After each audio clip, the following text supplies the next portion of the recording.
Hello, my name is Michael Keane. I'm an anaesthesiologist and researcher in public health and drugs of addiction from Melbourne in Australia. A commentary of mine appears in the Mayo Clinic Proceedings entitled "An Apple a Day Keeps the Commerce Clause at Bay." And this is in regards to the constitutionality of the individual mandate to purchase health insurance under the new healthcare law. As you can imagine, people from around the world have been fascinated in the legal process for deciding whether this key component of the new healthcare law is constitutional. However, it seems that the legal arguments have not always incorporated established principles of biology, clinical medicine, and established principles of medical ethics. To summarise, the Commerce Clause allows the federal government to regulate those activities having substantial relation to interstate commerce. Of course, in a modern society, with enough steps, everything can ultimately affect interstate commerce, and thus every aspect of life could be regulated by the federal government. However, Congress's powers are supposed to be restrained to those enumerated by the Constitution. Indeed, the Supreme Court has consistently maintained that there must be some outer limits to the Commerce Clause.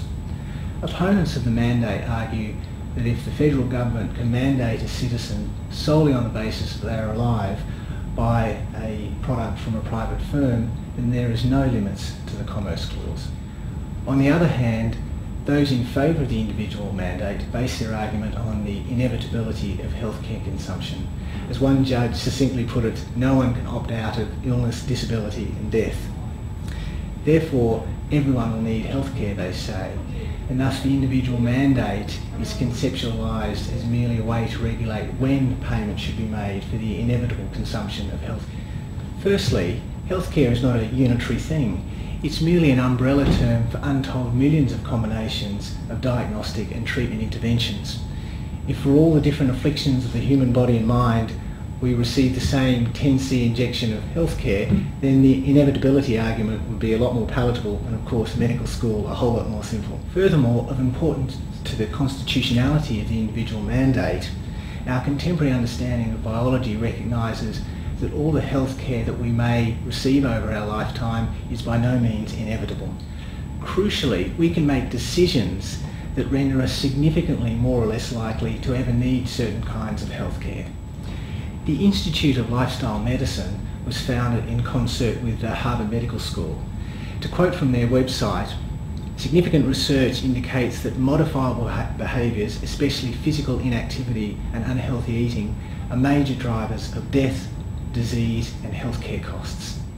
Furthermore, the influence that genes have on the propensity for disease is continually being elucidated. Many genetic disorders are obvious from birth, and therefore it's obvious whether we'll need healthcare costs related to them. But importantly, we are able to test for an increasing number of chronic diseases and the genetic susceptibility to them. So, far from there being an inevitable connection between insurance and healthcare consumption, there are many conditions that many people would rationally choose not to insure against. However, the new healthcare law requires that everyone is insured against the full array of diseases as outlined in the Essential Health Benefits Package. Thus, the individual mandate forces people to buy insurance products for a range of conditions that, based on voluntary genetic profiling and autonomous lifestyle decisions, are unlikely to ever manifest. In essence, they are being forced to take out insurance to lower the cost of insurance for other people who have a higher propensity for disease.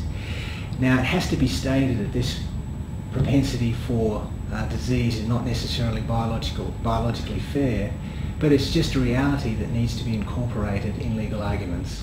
If the Supreme Court does find the individual mandate to be constitutional, it will have another extremely far-reaching consequence.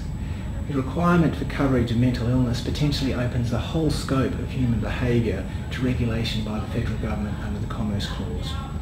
Virtually every dysfunctional behaviour can be coded as a mental illness, especially with the use of creative diagnosis and coding.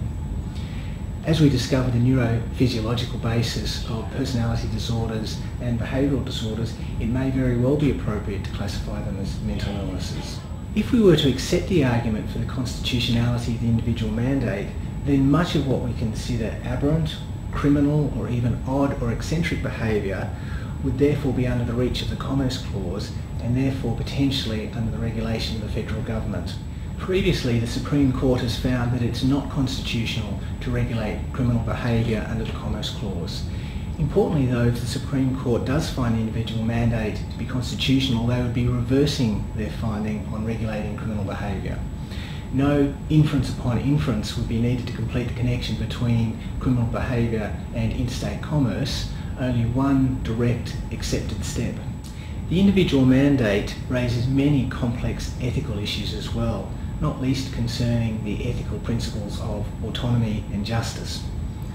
While the intent of this commentary is not to give an extensive coverage of ethical issues, contemporary standards of medical ethics do need to be considered in the legal process.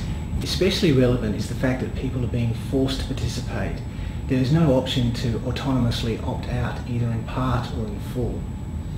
For example, coverage is mandated for a variety of treatments that people may not voluntarily consent for, even if they had the condition for which the treatment was indicated.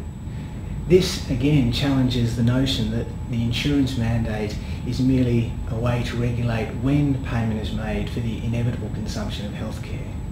Of course, there are many other complex issues that the Supreme Court must decide on when considering this fascinating case.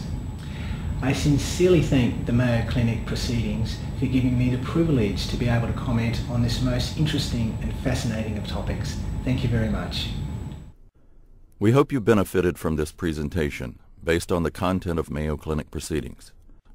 Our journal's mission is to promote the best interests of patients by advancing the knowledge and professionalism of the physician community. If you're interested in more information about Mayo Clinic Proceedings, visit our website at www.mayoclinicproceedings.org. There you will find additional videos on our YouTube channel, and you can follow us on Twitter. For more information on healthcare at Mayo Clinic, please visit www.mayoclinic.org. This video content is copyrighted by Mayo Foundation for Medical Education and Research.